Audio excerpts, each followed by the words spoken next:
नमस्कार. खासदार आणि ज्येष्ठ पत्रकार संजय राऊत यांना ईडीने मागे अत्यंत चुकीच्या पद्धतीने अटक केली आणि मग ईडी पुढे कोर्टामध्ये तोंडावरती आपडली. परंतु त्यावेळेला 100 दिवसांहून अधिक काळ संजय राऊत जे जेलमध्ये राहिले मुंबईमध्ये ऑर्थर रोडला, त्या जेलमधल्या बंदिवासाच्या सगळ्या काळावरती, त्या अनुभवावरती आधारित त्यांनी पुस्तक लिहिल्यानंतर नरकातला स्वर्ग आणि त्या पुस्तकाचं आपल्या इथे गेल्या वर्षी प्रकाशन झालं आणि फार प्रचंड प्रमाणात ते पुस्तक लोकांपर्यंत पोहोचलं. आजवर लाखावर त्याच्या प्रती सगळ्या मराठी जनतेपर्यंत पोहोचलेल्या आहेत. लोक मोठ्या उत्सुकतेने लोकांनी ते पुस्तक उचलून धरलेलं आहे, वाचतायत लोक. आणि साहजिकच त्यामुळे त्या पुस्तकाविषयी अमराठी भाषिकांमध्ये सुद्धा मोठ्या प्रमाणामध्ये कुतूहल, उत्सुकता निर्माण झाली. आणि मग संजय राऊत यांनी आणि प्रकाशकांनी ते पुस्तक हिंदी आणि इंग्रजीमध्ये सुद्धा प्रकाशित करण्याचा निर्णय घेतला. तशा पद्धतीच्या आवृत्त्या तयार झाल्या आणि काल दिल्लीमध्ये एका शानदार सोहळ्यात आणि अनेक मान्यवरांच्या उपस्थितीमध्ये नरकातला स्वर्ग या पुस्तकाच्या हिंदी आणि इंग्रजी आवृत्तीचं प्रकाशन झालं. या सोहळ्यामध्ये वेगवेगळ्या मान्यवरांनी मांडलेले विचार अतिशय जबरदस्त अशा प्रकारचे होते. त्यातले काही विचार फक्त मी काही लोकांचे आपल्याला आजच्या या भागामध्ये ऐकवतोय, कारण फार महत्वाचे आहेत ते. हम झुकेंगे नाही, आम्ही घाबरणार नाही, आम्ही डगमगणार नाही, अशा प्रकारच्या कितीही कारवाया केल्या तरी हा निर्धार त्यामध्ये व्यक्त करण्यात आला. आणि इतकंच नाही तर नरेंद्र मोदी आणि अमित शहा यांच्या विसर्जनाची वेळ आता जवळ येऊन ठेपलेली आहे असं सुद्धा अरविंद केजरीवाल आणि बाकीच्या मान्यवरांनी मत व्यक्त केलं. त्यासाठी विविध त्यांनी कारणं सुद्धा दिली. संजय राऊत यांना आपण नेहमीच ऐकत असतो, त्यामुळे त्यांचं भाषण मी आपल्याला ऐकवत नाहीये. अरविंद केजरीवाल, ज्येष्ठ कायदेतज्ञ आणि खासदार कपिल सिब्बल आणि आपचे डॅशिंग खासदार संजय सिंग यांचे विचार अत्यंत थोडक्यात तुम्हाला आजच्या या भागामध्ये ऐकवतोय. जरूर ऐका. सबसे पहले तो मैं इस किताब के लिए आपको दिल से बधाई देना चाहता हूं कि आपकी बहादुरी की बातें लोगों तक पहुंचेंगी इसके माध्यम से. लेकिन इससे ज्यादा बड़ी बात यह है कि जेल आप गए, पहले व्यक्ति हैं जिसको 100 दिन में लोअर कोर्ट से जमानत मिली.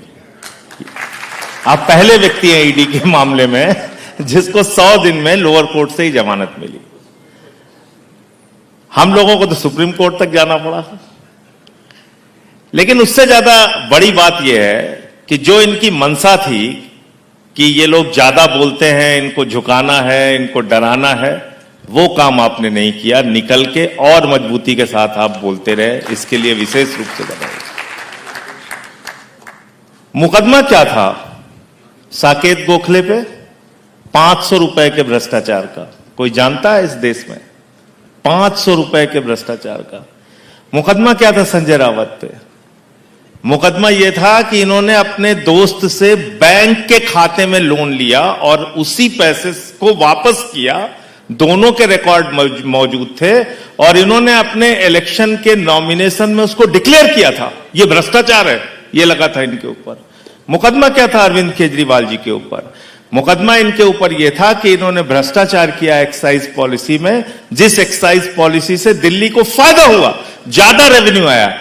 मुकदमा यह था इनके ऊपर कि एक मैं बैनर भाजपाइयों का देख रहा था जो अरविंद जी के खिलाफ प्रोटेस्ट कर रहे थे, तो उसमें लिखा हुआ था 1,29,000 करोड़ रुपए का शराब घोटाला. कुल दिल्ली का बजट है 70,000 करोड़ रुपए. तो कुछ भी खबरें चला रहे हैं. और सबसे ज्यादा पीड़ा यह नहीं कि ठीक है नरेंद्र मोदी राजनीतिक प्रतिद्वंदता दिखा रहे हैं, वो हमसे नफरत करते हैं या उनके मन में हमको लेके गुस्सा है, वो केजरीवाल जी पे मुकदमे करना चाहते हैं, जेल भेजना चाहते हैं, चलो ठीक है. लेकिन सबसे ज्यादा कष्ट की बात यह है कि जिस तरह से गोदी मीडिया लगता है आपके पीछे, मतलब वो उसका बस चले तो वो कोर्ट बन के फैसला ही सुना दे कि भाई इनको तो तुरंत फांसी चढ़ाइए, इन्होंने सारा भ्रष्टाचार कर रखा है. 1 रुपए की बरामदगी अरविंद केजरीवाल जी के घर से नहीं हुई. 1 रुपए की. कोई जमीन के कागजात नहीं मिले, कोई पैसा नहीं मिला, कोई सोना गहना नहीं मिला, लेकिन अंदर जेल में डाल दिया. मेरे ऊपर, मेरे खिलाफ कोई कुछ नहीं मिला इनको, 1 रुपए की बरामदगी नहीं हुई, कुछ नहीं हुआ। जेल 6 महीने, जेल 6 महीने आपको जेल में रखा है। मुझसे पूछताछ क्या करते थे? बस खाली एक छोटी सी बात बता के अपनी बात खत्म करूंगा। मुझसे ईडी के अधिकारी ने कहा कि ये राधिका सिंह कौन है? हमने कहा क्यों, क्या हुआ? कहने लगे नहीं आप बताइए राधिका सिंह कौन है। हमने कहा आप बताइए, क्यों पूछ रहे हैं ये? कहने लगे उन्होंने 1.5 लाख रुपए आपके खाते में दिया है। तो हमने कहा राधिका सिंह जी वही हैं जो आज सुबह आप मिल के आए हैं, हमारी मां 70 साल 75 साल की, जिनसे आप सुबह मिल के आए हैं। और उन्होंने, हमारे पास पैसा नहीं था अपने इंश्योरेंस का पैसा जमा करने का, तो अपने पेंशन के खाते से 1.5 लाख रुपए मेरे खाते में ट्रांसफर किया। मैंने कहा आप मेरी ईमानदारी की जांच कर रहे हैं कि भ्रष्टाचार की जांच कर रहे हैं? ये इन्वेस्टिगेशन था। अब कहां बोले हम लोग ये बातें जाके? लेकिन सबसे बड़ी बात यह है, सबसे बड़ा तमाचा अगर अभी तक लगा है पूरे ईडी की इनकी कार्रवाइयों में, तो वो लगा है अरविंद जी के मामले में। जब सीबीआई की कोर्ट ने कहा 1 पैसे का भी सबूत अरविंद केजरीवाल, मनीष सिसोदिया के खिलाफ नहीं है, ये सबसे बड़ा तमाचा है। तो इन्होंने जो जेल काटी, या जो बदनामी झेली, या जो हम लोगों के बारे में उल्टी सीधी खबरें छापी गई, संजय रावत जी के बारे में बड़ी बड़ी हेडलाइन बनाई गई, या साकेत गोखले के बारे में बनाई गई, या केजरीवाल के बारे में या मेरे बारे में बनाई गई, उसकी भरपाई कैसे होगी? उसकी भरपाई कहां से होगी? नहीं हो सकती। तो ये मनोबल गिराने की पूरी कवायद थी, आपको झुकाने की पूरी कोशिश थी। लेकिन मैं फिर बधाई देना चाहता हूं इस बात के लिए कि हम झुके नहीं, और जब तक जीवित हैं झुकेंगे नहीं। चाहे जितना अत्याचार आपको करना है कीजिए, उससे कोई फर्क नहीं पड़ता। जय हिंद। सबसे पहले तो संजय जी आपको मुबारकबाद इसलिए कि आपने वो जो करेज दिखाया है ना, इसका आपको लिखने के लिए बहुत ही कम लोग हैं हिंदुस्तान में जो जेल गए और लिखित में लिखकर के बताया। इस पे कोई, अगर आप कोई किताब पढ़ लो ना, तो आपको खुद महसूस होगा कि जेल में हो क्या रहा है। हमारे प्रधानमंत्री जी अक्सर बोलते हैं कि we want to get out of the colonial mindset. तो असली कॉलोनियल माइंडसेट तो आपको जेल में दिखेगा। वो कैसे?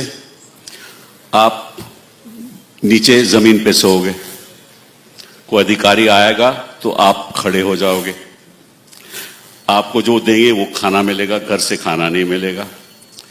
और दिल्ली के तिहाड़ में रात को आपके बल्ब जलेंगे, रात वो होती नहीं कभी दिल्ली के तिहाड़ के। संजय जी, आर्थर रोड में भी ऐसा ही है। और जिस तरह से आपने, और खास तौर पे आपके परिवार ने आपका साथ दिया, मैं आपको आज खुलेआम मुबारकबाद देना चाहता हूं अपने परिवार को। ये आज के दिन इन्फोर्समेंट डायरेक्टरेट नहीं है, ये इंडोर्समेंट डायरेक्टरेट है। इंडोर्समेंट डायरेक्टरेट के जो सरकार करेगी उसको इंडोर्स करेगी इन्फोर्समेंट डायरेक्टरेट। ये इन्फोर्समेंट डायरेक्टरेट का मतलब क्या इन्फोर्स कर रहे हैं? What are they enforcing? They say they are enforcing the law. Actually they are in fact violating the law because they have no concern with human rights. अभी इसका जो टाइटल है किताब का वो है अनलाइकली पैराडाइज। तो मैं सोच रहा था कि भाई अनलाइकली पैराडाइज का मतलब क्या है? तो मतलब यह है कि एक इनके साथ जो जेल में थे उनका नाम मिस्टर भोंसले था। तो वो बैरक में जगह क्या आता है कि आर्थर जेल में लगभग जो 1000 लोगों की कैपेसिटी है, लेकिन वहां 4000 लोग बैठे हैं। तो कैपेसिटी भी उन्होंने इंक्रीज नहीं की। और साथ साथ में ये जो पेन है ना, that is an instrument of weapon. वो पेन आप ले जा नहीं सकते और इसका इस्तेमाल नहीं कर सकते। तो जब इनके पास पेन आया लिखने के लिए, ये किताब लिखना चाहते थे, कुछ रोज के रोज लिखना चाहते थे, तो उन्होंने पेन नहीं दिया इनको। फिर बड़ी मुश्किल से इनको पेन मिला। फिर कैसे लिखें? कोई मेज नहीं है तो लिखे कैसे? तो फिर इन्होंने एक वो कार्डबोर्ड का वो मंगवाया, उसके ऊपर एक और कार्डबोर्ड रखा, तो रात को फिर ये लिखते थे रोज। ये तो हालात है जेल में। आप किसी से डायरेक्ट बात नहीं कर सकते, आपका रिश्तेदार आपको मिलने आए तो 1 to 1 आप देख नहीं सकते। ये किस किस्म की राजनीति है और किस किस्म की कॉलोनियल माइंडसेट है जो आप बात करते हो, रोज भाषण देते हो, कॉलोनियल माइंडसेट को हमें खत्म करना है। रियलिटी तो ये है कि हमें इस सरकार को खत्म करना है। बहुत हो गया, बहुत हो गया। जिस तरह से आपने एक 123 page, if I remember correctly, आपने बड़ी इंटरेस्टिंग बात यहां लिखी है। 123 इन्होंने लिखा है कि कितने लोग, कांग्रेस के 24 लोग ईडी में फंसे, टीएमसी के 19, एनसीपी के 11, शिवसेना के 8, सारा इस पे ब्यौरा दिया हुआ है। डीएमके के 6, बीजेडी के 6, आरजेडी के 5, बीएसपी के 5, टीडीपी के, आप के 3, आईएनएलडी के, वाईएसआर कांग्रेस के, सीपीएम के, एनसी के, पीडीपी के 2। मतलब कि यहां कोई सरकारी तो बंदा है ही नहीं। हिंदुस्तान में सभी जो दोषी हैं वो केवल ऑपोजिशन पार्टी के लोग। कमाल है ना। और ये किस किस्म की राजनीति हुई। तो मैं तो केजरीवाल से कहूंगा कि आप सब लोगों से कहूंगा, और शर्मा जी आप मतलब 4 PM पे इसको बढ़ा चढ़ा के बात करना, कहूंगा कि सारी पॉलिटिकल पार्टीज हिंदुस्तान की इकट्ठी हो, एक जॉइंट पिटीशन डालें आर्टिकल 32 के अंदर कि आप कर क्या रहे हो, हिंदुस्तान में हो क्या रहा है। जब तक सारी ऑपोजिशन विपक्षी दल एकजुट होकर नहीं बोलेंगे तो इसका सुधार कभी हो नहीं सकता। क्योंकि हम तो प्रयास कर रहे हैं, हम तो ये प्रयास कर रहे हैं कि आप हमारी सुनवाई करो। वो जो पीएमएल की जजमेंट है खानवीर साहब की, वो रिव्यू में लगी हुई है। वो 2 साल हो गए, कोई रिव्यू सुनना नहीं चाहता। बाकी और केस सुने जाते हैं लेकिन रिव्यू सुनना नहीं चाहता। और आपको मालूम, एक और बात आपको बताना चाहता हूं, ये फिर मैं केजरीवाल जी को दूंगा। ये करते क्या है, सपोजिंग इन्होंने तमिलनाडु जाना है, तो ये क्या करेंगे कि एक केस तमिलनाडु में नहीं फाइल करेंगे, तेलंगाना में फाइल कर देंगे FIR, और उसका एक स्टेटमेंट देंगे कि ये कुछ इसका जो दोषी है वो तमिलनाडु में भी है। ऐसा करेंगे क्योंकि इनको डायरेक्टली तो तमिलनाडु जा नहीं सकते। उस दोषी का नाम लेकर तमिलनाडु में जाके उसको अरेस्ट कर लेंगे। फिर उससे क्या करवाएंगे कि ये मंत्री इन्वॉल्व है, फिर उससे बयान ले लेंगे तो मंत्री को अरेस्ट कर लेंगे। फिर मंत्री, और इससे बोलेंगे कि अगर तू बोल देगा मंत्री इन्वॉल्व है तो हम आपको छोड़ देंगे, आपको बेल दिलवा देंगे।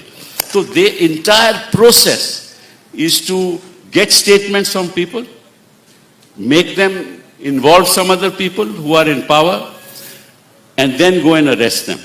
And once and then take them to the magistrate under 164. Magistrate के सामने स्टेटमेंट दे दी, फिर कोर्ट को कहेंगे देखिए तो मैजिस्ट्रेट के सामने स्टेटमेंट दे रखी है, तो इसको आप मंत्री को बेल कैसे दोगे। ये इनके साथ हुआ, ये इनके साथ हुआ, ये इनके साथ हुआ। तो ये हो क्या रहा है इस देश में। हमें तो ऐसा लगता है कि इसको कानून की तो इस देश में कोई व्यवस्था है ही नहीं। और आखिरी बात आपसे मैं ये कहूंगा कि दिग्विजय जी स्वागत है आपका। आखिरी बात मैं ये कहूंगा कि ये पूरा फेडरल जो हमारा संघीय ढांचा है उसको खत्म करने के लिए ये कानून बनाया गया है। हेमंत सोरेन को अरेस्ट किया, इनको अरेस्ट किया, संजय जी को अरेस्ट किया, और वहां कोई भी प्रदेश हो, चीफ मिनिस्टर ऑफ केरला उनके खिलाफ भी चल रहा है, और तमिलनाडु में भी चल रहा है, मंत्रियों के खिलाफ चल रहा है। तो इसका सुझाव क्या है। अब मैं तो, क्योंकि मैं अपनी कहानी तो लिख नहीं सकता, अभी तो मैं जेल नहीं गया, लेकिन जब जाऊंगा तो अपनी कहानी भी लिखूंगा।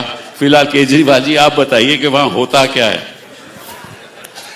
मैं बहुत ज़्यादा अनुभवी तो नहीं हूँ, स्टेज के ऊपर बहुत महानुभाव लोग बैठे हैं जो कि राजनीति में बहुत ज़्यादा अनुभव रखते हैं, लेकिन मेरा दिल कहता है और मेरी थोड़ी बहुत पॉलिटिकल समझ कहती है कि शायद मोदी जी 2026 पूरा नहीं करेंगे प्रधानमंत्री के तौर पर।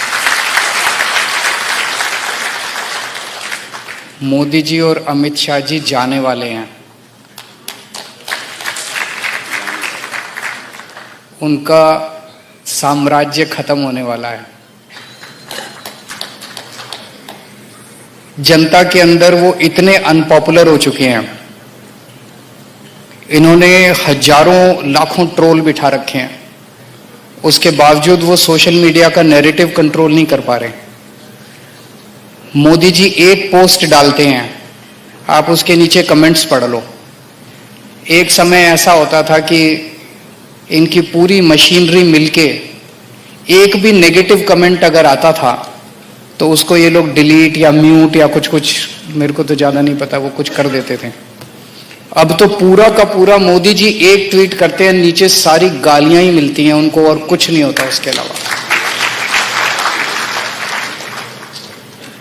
एक समय था जब मोदी जी के खिलाफ कोई मीम बना देता था तो उसको जेल हो जाती थी। अब इतने मीम बन रहे हैं, तो किस किस को जेल में डालेंगे मोदी जी। पूरा माहौल ही बदल चुका, इकोसिस्टम बदल चुका पूरे सोशल मीडिया का। वही आपको बताता है कि मोदी जी की पॉपुलैरिटी आज पाताल लोक में पहुंच चुकी है। इस पूरे सिस्टम की पॉपुलैरिटी, इसकी पूरी क्रेडिबिलिटी इनकी खत्म हो चुकी है। एक प्रश्न ये उठता है, फिर चुनाव कैसे जीत रहे हैं? चुनाव बेईमानी से जीत रहे हैं।